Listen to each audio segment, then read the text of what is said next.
सोमाय च रुद्राय च नमस्ताम्राय च अरुणाय च नमः स्कन्दाय च पशुपतये च नमः उग्राय च भीमाय च नमो अग्ने वधाय च धूरे वधाय च नमो हन्त्रे सहनीयते च नमो वृक्षेभ्यो हरिकेशेभ्यो नमस्काराय नमः शम्भवे च मयोभवे च नमः शङ्कराय च मयस्कराय च नमः शिवाय च शिवधराय च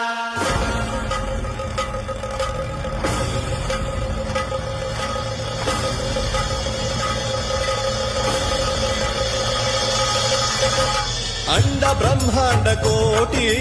अखिल परिपालना